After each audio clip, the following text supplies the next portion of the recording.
Who can save the day? Welcome to Mighty House. This is a show for people with problems, home improvement problems, that is, and for people who want common sense guidance on how to build green and live a more sustainable lifestyle. Send an email. The Mighty House crew is on the job. This is Mighty House. Hey, we're back, and today we're going to talk about free air conditioning. Well, maybe not exactly free air conditioning, but maybe how to take advantage of that cold air in your basement. That's what we're going to talk about. So before we do that, make sure you hit that subscribe button, dingle on the bell. That way you get notified next time we post a new video. And of course, leave us some comments down below, because it's always fun to see what you guys are thinking about and maybe help you out with your particular situation. So there we go. All right. So I'm going to start with a share so we can share the screen here. And then, because the first thing we have to do is a bit of a review. yes. So have we not beat this horse to death enough? Thermodynamics, more to less, right? Yeah. Cool, dry air tends to fall and warm, moist air rises. Okay. Yes. So when we're talking about using free air conditioning, the cool air in your basement, you have an effect going on in your house called the stack effect. Any incoming air into your home, whether it could be through crawl space vents, it could be, hose bibs, it could be poorly sealed rim joists. That air in your basement is going to feel cooler, but as it warms, it will naturally rise, go up through your roof, any of your light fixtures that aren't sealed, things like that, creates a stack effect. But when you go from your second floor down to your first floor or down to your basement, you notice that it feels cooler. So you want to know, how do I get some of that cool air up? Right. Well, take advantage of that free air conditioning. That's right. So the first thing we're going to want to do is figure out, where's that air coming from, right? So if it is duct leakage, or if it's leakage from like rim joists or poorly insulated windows or weather stripping around doors in the basement, you may not want to just draw that air up, because if it's moisture laden, it could actually lead to more problems. Because as you bring that air up, you're just increasing the humidity upstairs, which could change your comfort, right? Right. And that's not comfortable. The temperature is one thing, but the humidity level is another issue. So you could have 70 degrees, but 100% humidity, and it's going to feel nasty. And you could have 80-degree air and 30% humidity, and that's going to feel comfortable. So what you just described, the first one is our summer, the second one is our winter. Yeah, down there in Florida. Yeah, that's exactly it. So, but if your basement's tight enough, it depends on the age of your house. I mean, if it was built in the 90s or something, it's probably semi-tight. I'm still not going to say great, because we didn't do a lot of insulating of the rim joists, things like that. So you could have some air leakage there. But if the house was built in the 20s, then this may not be the best idea altogether. So you may want to watch the whole thing here, because I don't think we want to just do step number one, which might be to put a fan at the top of the stairs. Right. Of the basement stairs. Yeah. And just suck the air out. Yeah. So that would actually cause it to draw air up, right, from the basement and start pushing it around the house. But it could also create an issue. Are you having a problem going to next? Oh. There we go. Okay. So I'll edit this, so don't worry about it. Okay. So if you have a fan at the top of the stairs, you're just going to be trying to draw the air up from the basement and pass it through your house, or you might have a two-story on top of that basement. You're going to have another fan at the very top of those stairs doing the same. That's just moving air around, right? But it might help.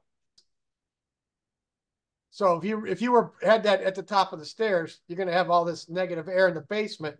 That's going to be pulling in that cooler air, but it's also going to be drawing in outside air and blowing it into the first and second floor then. Right. And if your exterior, if the outdoor humidity is high, you're not just pulling in what feels to be cooler air, you're going to pull in moist air. And then it's just, like I said, you could cause some issues with that. Right. Because that'll all of a sudden start to condensate, and you'll have. I mean, as I said, if you're using a box fan at the top of stairs, that's not going to draw outside air so strong.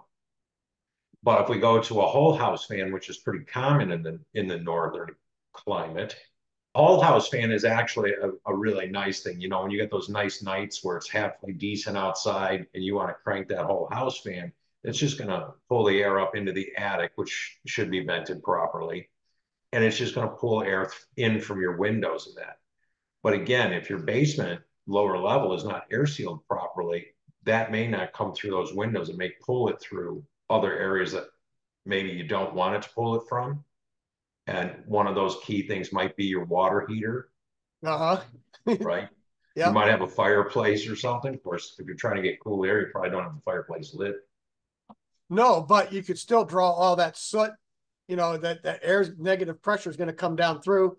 If you have an old ashes there from an old fire, that's going to get stirred up and get drawn into the house.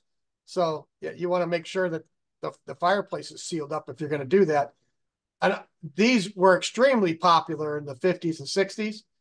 You just got to make sure that the volume of air you're pumping into your attic has the same amount of room to get out. Otherwise, you're just going to pressurize your attic and cause problems. And it just stops working so well. Correct. And a lot of times what you do then, you open all the windows on the first floor, close all the windows on the second floor, and now you're just sucking all that air and you're just going to clean out the whole house and it'll change that air over pretty fast. And it does really work quite well if you have a whole house fan.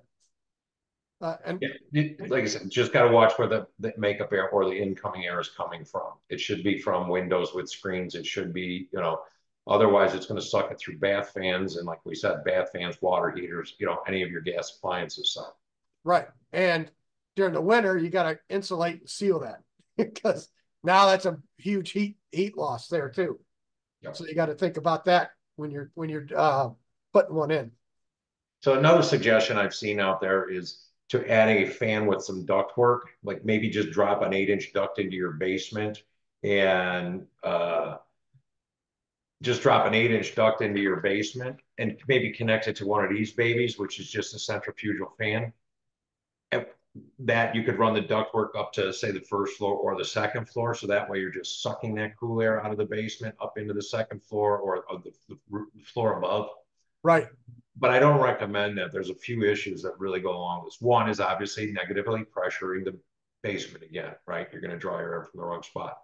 The other thing I don't like is there's no good way to control this fan. You know, it's not going to work on an humidistat. You could possibly do a thermostat, but I don't know how it's going to shut off because your basement's not like a chiller. You're never going to hit a low set point. And it's just going to, you know, that hum could just drive you crazy. It just might not be. Right. It depends on how quiet that fan is. Although I guess it's probably quieter than a box fan. So I would think so. So you do have that going for you. But the other issue that I actually think about is we actually, when we frame a house, we have to put in fire stops between all the floors. And then I'm not going to sit here and tell you to just cut 8-inch holes in your floor from the second floor down to the basement and run a ductwork in there to suck air because you've just made an easy path for fire to go through your house. Right. So that's my big reason for saying don't do that. It can be done, but probably you don't want to. Right here, you would put a box fan right up here, and then that would blow that air, suck it out of the basement and blow it up into the first floor. Yeah. And that's what you're talking about there. Right. So this one is proper ducting. So in this model, we're talking about possibly if your air handler happens to be in your basement, gets to be a lot easier because you can add that return. If you notice in this drawing, they don't show a return in the basement. They show the ductwork from the first and second floor going into from the rooms. That's all the blue arrows pointing in, but there's nothing in the lower level in that basement area drawing air in. So you could open up on the back of that return trunk, you could put in a return and that would draw the air from there. Again, we warn about your gas fired appliance. I see a water heater in there, right? I don't know. It looks like gas by the piping. Yes, right here. You look in the picture in the corner. So it looks like all gas. So you don't want to suck backdraft anything because if you're trying to cool it, you probably don't have the furnace on, just under air conditioning, right? Right. And if you have an electric water heater, we don't need to worry about this. Right. If you have a gas-fired water heater that's not a sealed combustion unit, then this becomes something to think about. So The other thing I would do is like cut a hole in the return on the right there in the right here. base. Yep. Use that. I would go on the first floor and close those returns. Yep. Right here, here. Because the air that you're cutting off on those, you're going to pick up on the lower level. Right. I would leave the returns open on the second floor so that I could draw that cold air out, or that hot air, excuse me. Right. You can see the red arrow on the second floor. It's drawing in that hot air. So that's your cycle, so that you're drawing the hot air off the highest floor and you're going to suck in the coolest air at the lowest. And it should lower the temperature 4 or 5 degrees. We're not talking about really, chilling the house. But by doing that, you're going to stabilize the temperature throughout. Yeah, and you can do something as simple as saran wrap over these things to close them off. And then that way, when the seasons changes go by, you just rip that back off and you can change it around. And now this also is from Internachi. Okay. Our buddies over at Nachi? Yeah, I find that whoever does their drawings is on the same page as me. Yeah, that's good. So this is actually, it might be confusing. You're not looking straight down. It's not a floor plan. It is actually where it says Internachi. That is the floor. The ceiling is there where it says typical room. You have a return, which is usually, most returns are used in the stud space. Yep. Right, going down to the panned off floor box, and then you have a window there. So what they're talking about doing here is depending on the season. Now this is showing winter heating. So in the winter, you would block off the top and open the bottom. Right. But we're talking about using basement air to help cooling.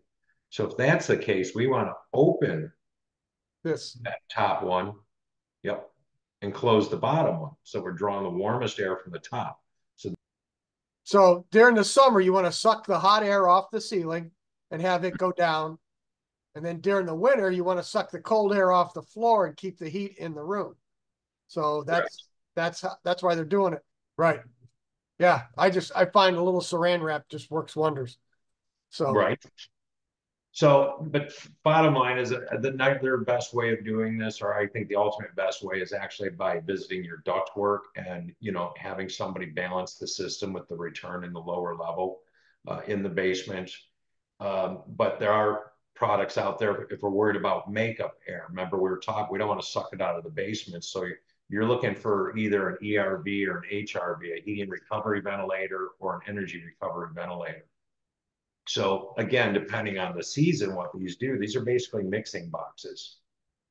So they're going to draw air in from outside. And it could be hot, warm, humid air coming in as fresh air. It's going to mix in this box and it's going to kind of cool it down. It's going to dehumidify it, which right there is going to make it feel cooler.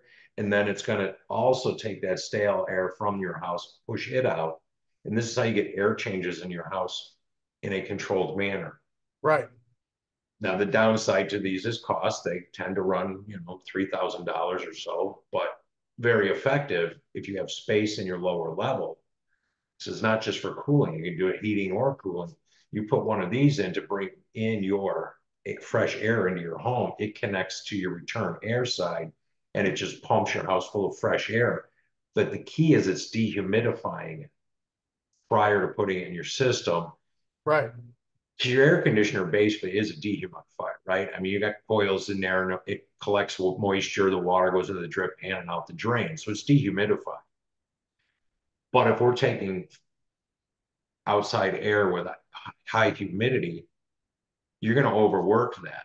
And you could end up with the mold or the sludge in the unit. It can actually freeze up because of too much moisture, not enough air movement. So it's really important to kind of balance this out.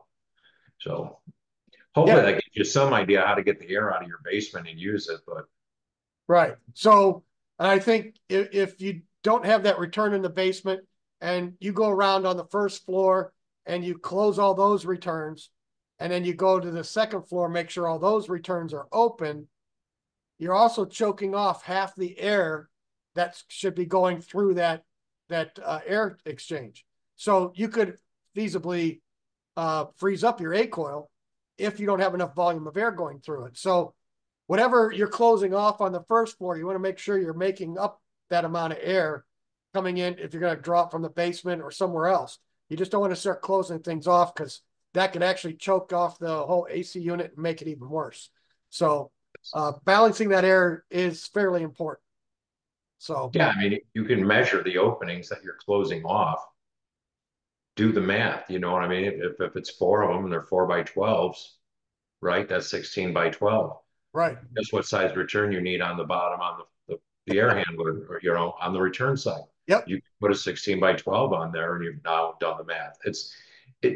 That might be oversimplified, but it still actually works. No, that's down and dirty. You don't have to worry about freezing up your A coil and having a service call and the guy's going, well, you're an idiot. Why'd you do that?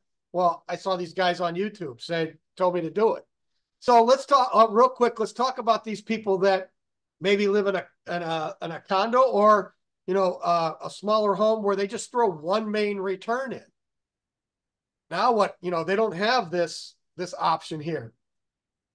So no, when you have central return, it's very difficult to do anything. I mean, that's when you start using the box fan at the top of the stairs. It's just no good way to get the, you know, and this particular drawing we have up here is, if you notice, the ductwork's not connected to the basement all the way on the second floor, and it's because you're talking about 2 different climates. yeah. So this one here is a separate me. So that's what we do. We put our air handlers in our attics. uh-huh. But at least this attic is insulated like mine, so that is now inside conditioned space. Right. But now and I'm in a cooling climate. So we drop the cold air out and then we suck the hot air up. Yep. But the one at the bottom is actually talking about the heating climate, and that's why you notice the arrows are reversed and all that. So right. And this is the right way to do it, but there are a lot of production homes where they throw in the air handler, one big return, and then they run some, you know, not even duct work. They just run the flexible tubing around the house and blow it in there and call it done. So, yep. You know, depending on how this is constructed in your home will determine whether or not you can even do such a thing. So if you look into your system real quick, you'll be able to tell. Yeah, we'll just give you a few ideas. Hopefully something or a modified system of this will work. We're just trying to fill you in on what to watch for and what not to do, as well as what you might be able to do. Right. Exactly. I'm going to say at this point, keep it square and level. Until next time. There you go. Until next time. Start rolling that music right now.